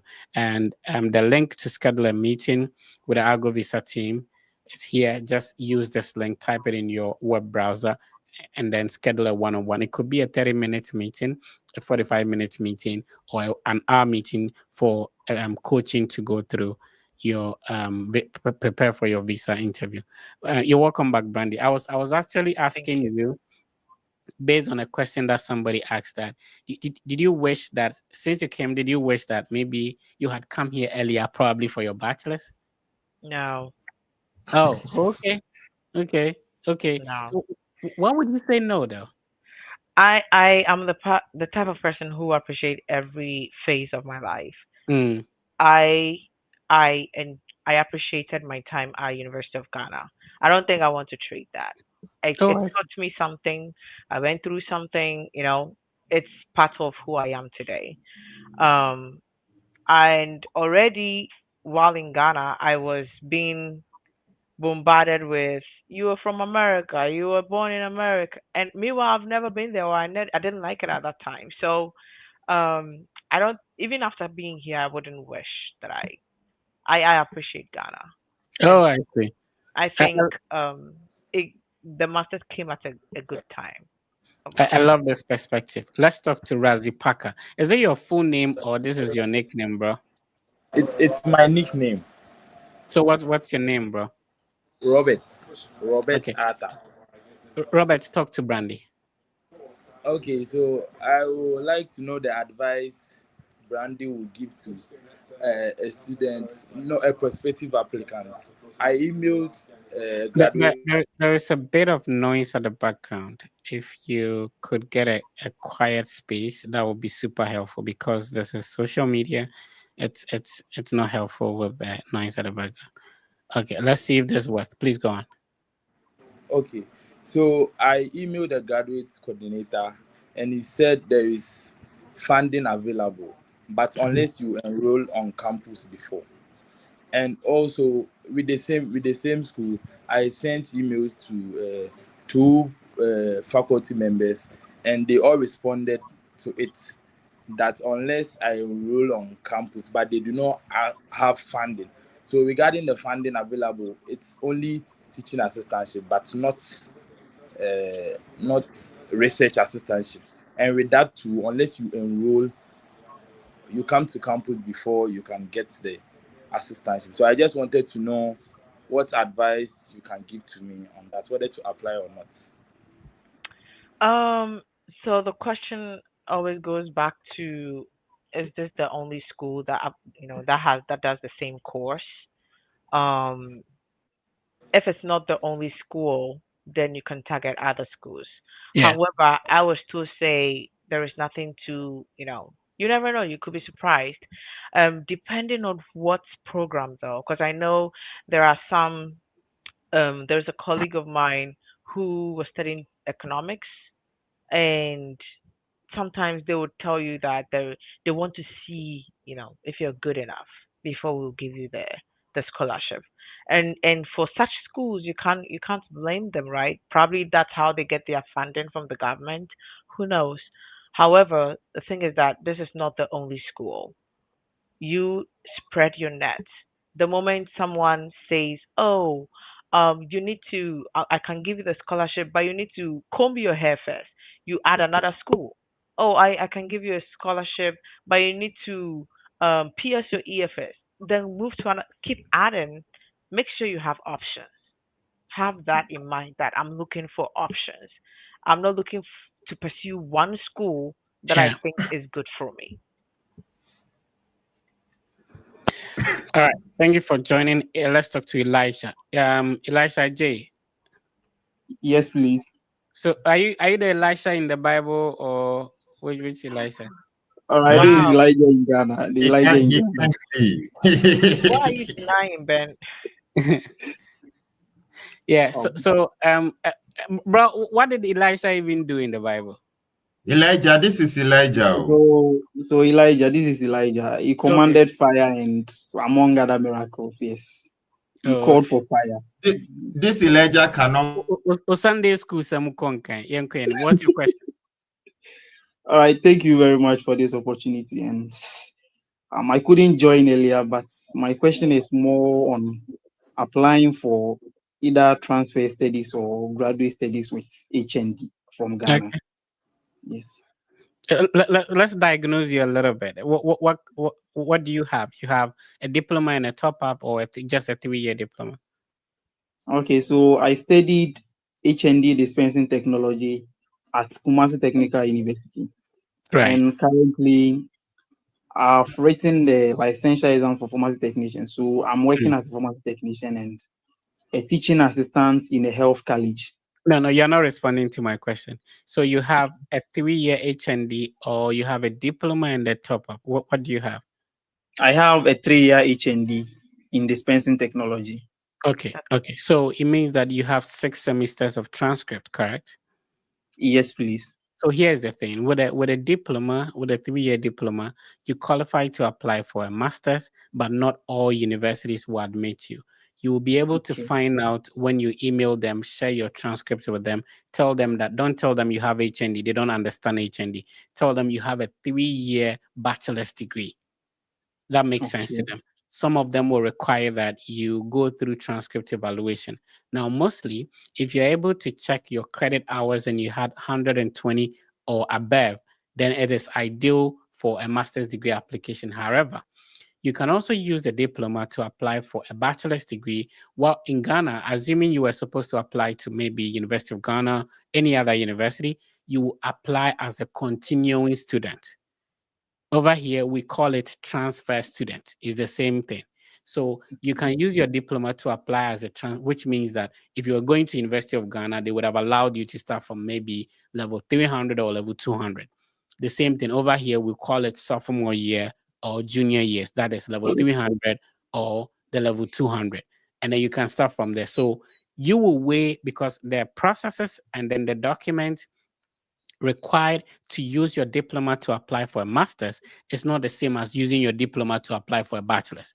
So when I'll be checking to understand that, okay, do I have the document that it will take to use my diploma to apply for masters, or do I have what it takes to use my diploma to apply for the transfer student or the bachelor's? So you decide, because the process is not the same. So for example, bachelor's might probably require only 2 letters of recommendation. Masters will require 3 of them. Bachelor's will not require any statement of purpose, any CV and all that. Masters will require them. Do you understand? So yeah, so you decide that, okay, based on this information I have, I think based on my strength, based on the documents, based on my finances, I can afford to apply for masters with my diploma, and then, or I can afford to apply for bachelor's with my diploma. All right, thank you very much, the Freddy Faith. Yes, sir. Any other question before you go? Okay, so I learned for graduate studies, they have some institutions have loans for international students. I would like to know if there are some international loans applicable for bachelor studies too. Well, that's a very good question. That's a very, very good question. Now, listen, when you are looking for ways to finance your education based on experience, I think that the loan should probably be your last resort. Because if there are scholarships, why go for loans? You understand? So your aim should be, how do I get scholarship? Now the OSHA is also kobobosia. Enyen is that? What do I say? Inti All right, yempe boss. yempe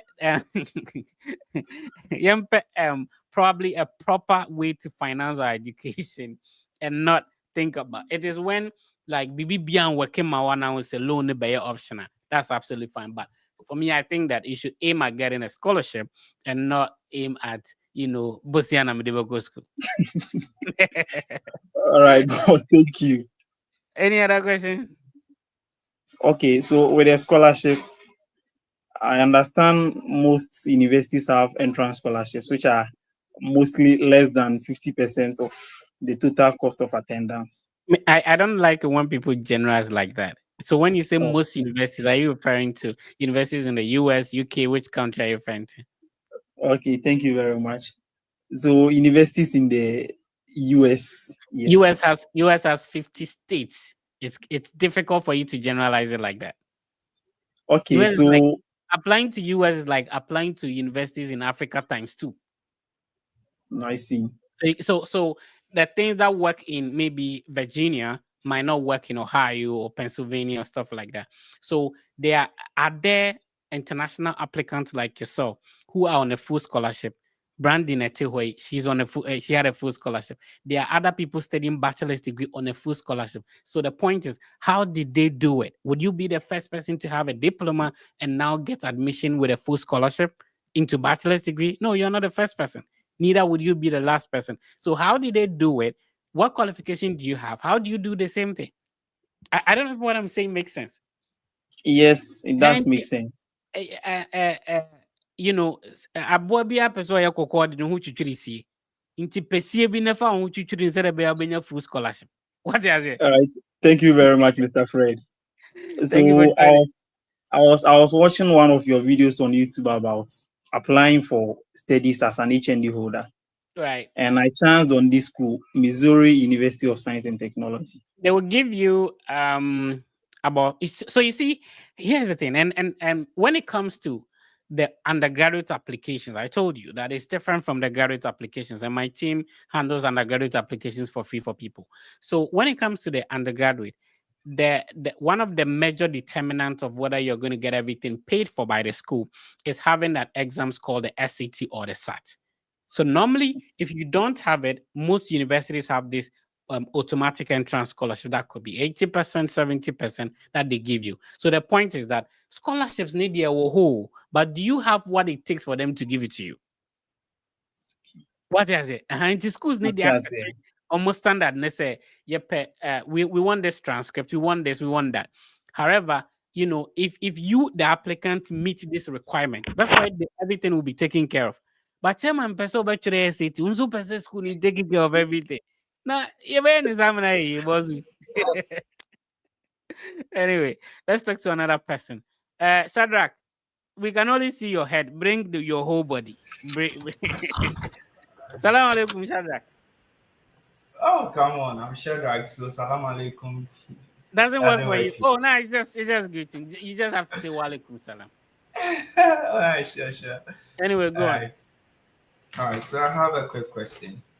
I read my undergrad from Kent University where I did publishing studies. And then in the course of reading this program, I was double schooling. So I read software engineering from my PMC. But then I just did the certificate part. So are you a graphic designer? Yes, I do. I do graphics.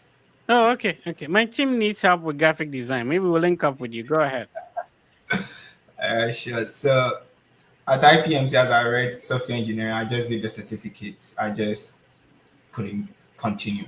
But then with my applications to schools in the States, I've been choosing programs within the tech space where I choose IT, information with information technology stuff. But then my challenge is I keep on getting admission easily. But for funding, oh my God.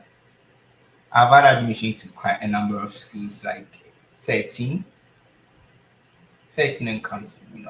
So these universities are in the US, right? Yes, please. They are.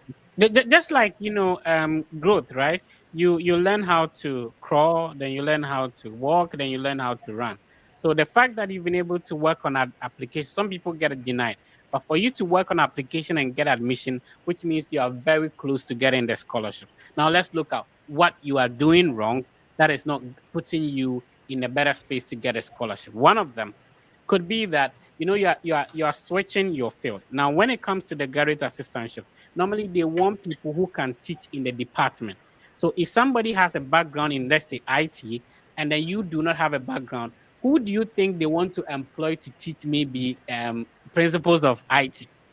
They want to employ somebody who has already studied that. The second thing, do you talk to the school before you apply? Because for some universities, they will make it clear that we do not have graduate assistantships available. So you're not going to apply and now you come and worry yourself about scholarships. So ask them, I want to apply. Does the department have graduate assistantship or scholarship for international students like myself? They will let you know. So if you don't do that, admission, because it will be easy to get it. The next thing might probably be that because you don't ask them, they assume that you probably don't want the scholarship. Or there could be a separate application apart from the admission that you need to complete, or an interview that before you can proceed. So not every school will automatically come with a scholarship. So once you receive admission, share gratitude, email the HOD, share gratitude for being considered for admission, and then ask, do you have to attend a separate interview?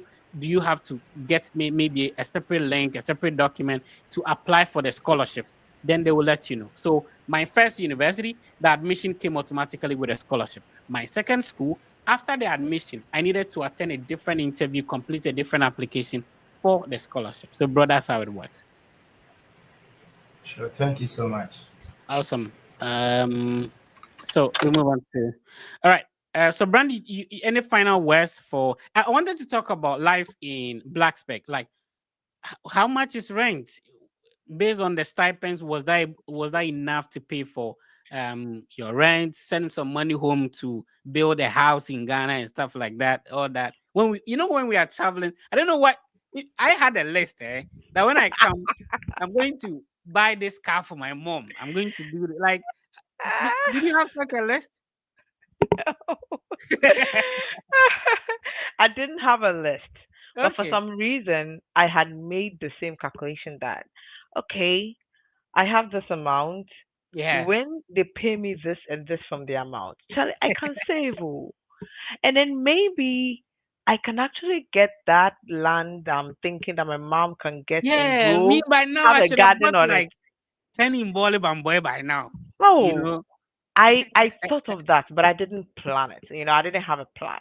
Oh, okay. Um, and it's when I arrived, right? When I was looking for an apartment, and I think I started with around 500, Mm. 500 and something. I was thinking, wow, I was looking for the posh places. Yeah. I got the posh places, and it was 550 or something. I mean, the first one I didn't pay, right? Mm. And when I got there, oh my goodness. And then taxes took part of the money. And then my rent. Right. I was struggling for food because bills, rent, and then there is student fees. Mm-hmm, mm-hmm, mm-hmm, mm-hmm. And that's what people don't know, that you might have everything covered on the I-20, but when you get on campus, there are some little fees that you need to take care of. Yeah. So yeah. So those were my first semester. I was drowning. I Oh, was I see. in debt. I had taken credit card. I was in debt already, and I vowed that I would not let that happen again. So my second Mm. semester, which was now the full year, I got a cheaper place, which was like Oh, 450. I think it was 450, which oh, I to see. me was great because they also increased my the stipend for the Mm. following year, the academic year. Oh, okay. They increased the Okay. stipend, but then they also increased the student fees. It's always, it's like a given, they give and take it at the same time. But then that was life. It was always hand to mouth. If I could give something to my family, it couldn't get more than $100. Like it Oh, okay. couldn't it couldn't get, yeah. So it was just hand to mouth throughout um my masters. The only time I thought I had money was during my internship. But even that, the rent in the city, oh my goodness, that was I like see. 1900 Oh, per month. um, I see. Yeah. Yeah. Yeah. Anyway, so it's been a great conversation. We are close to like 2 hours. I really appreciate your time and your insight. I'm sure a lot of young people watching us back home are very inspired by your story, your journey, and how frank you've been with us on the podcast. We really appreciate you and the insight. Your accent today just always up in Kakra. I was WhatsApp me ni baby, so me the bam number, but no WhatsApp ni kakra o Yuki. Near the chucha there. All right. So, That's Any funny. any final words before you go? I would say plan, have a goal. What are you looking for? America, how about have a day? Oh, but have a day. Mm-hmm. Um, because whatever you think you're looking for, it will not be handed to you on a silver platter. You Right. will work for it. So, oh, but if you know what you're looking for, plan. Planning, track your planning, track your actions. What are you doing? That school that you got, only that school that you got, don't depend on it. Add more. There are over 500,000 schools. Add, add more. Make a sheet, track it, and make sure that you are following up. Learn from your own performances. If Mm-hmm. you wrote a certain letter, it didn't get traction, and another time you wrote it another way, it got traction, notice it. Tweak your, CV, get mentors, get people to review what you're sending. Because just as Fred said, people have done it before you, Yeah. and people know how to do it before you.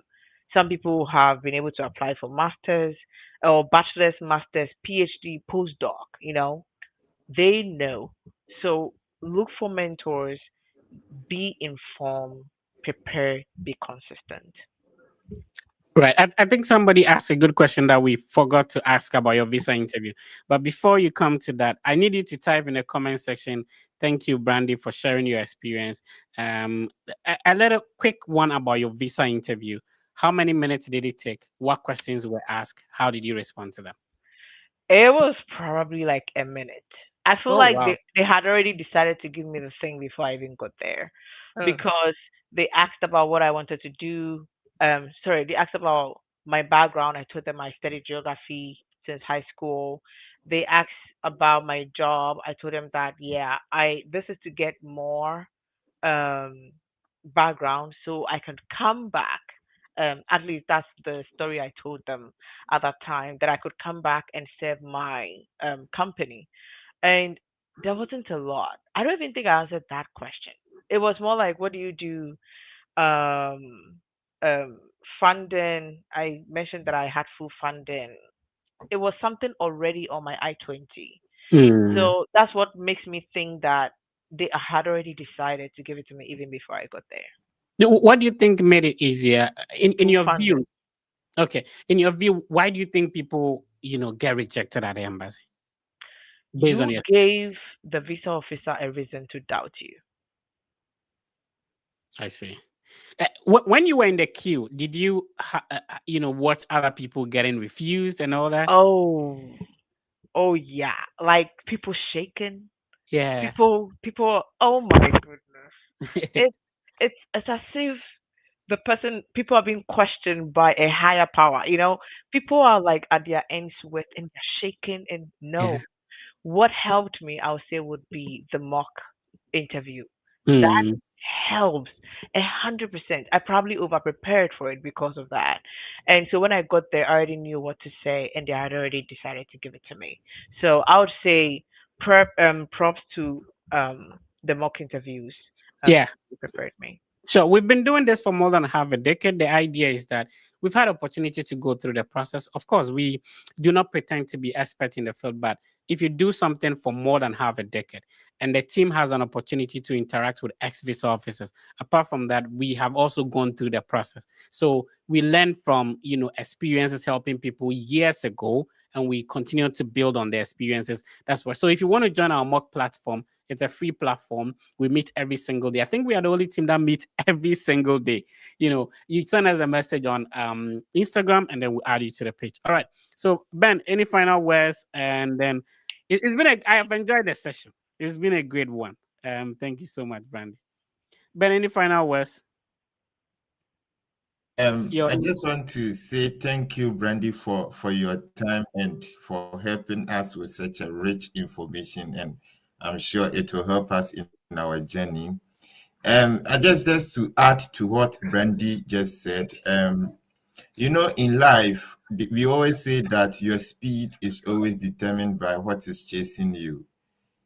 So some of us, from day one, we knew what was chasing us. So giving up is not an option. So, bro, if you know what is chasing you, no matter the difficulties in this process, you will still find your way out. So if truly you are determined, then let that determination push you to your dream. Nothing more, nothing else. Awesome. So every week we select one person to go through that the team can assist for free. And so if you just join, just click on the like button, comment. Thank you, Brandy, for coming. And then let's hit like 100 entries, and then we'll start the draw. So if you just joined, welcome. The live session will be on all the Fred Effect platforms, especially on the YouTube. When you go to YouTube, just click on the live, and then all the sessions we've had previously. We've done this for more than like 2 years now. Every Saturday we are here. Next week we'll be on, and maybe hopefully we have to bring Brandy back because I really love the experience. We have 96 entries. We need 4 more people so that we get to 100, and then we start the draw. Let's see who gets selected for today. 98 so far. We just need 2 people. So you just have to comment. Just say thank you, Brandy, for coming. We have 99 people. Okay, we got 100 now. So let's see. if we can get that done, and then we select one person. So this is automatic. Once you type, then the system automatically selects one person. So let's see how it goes.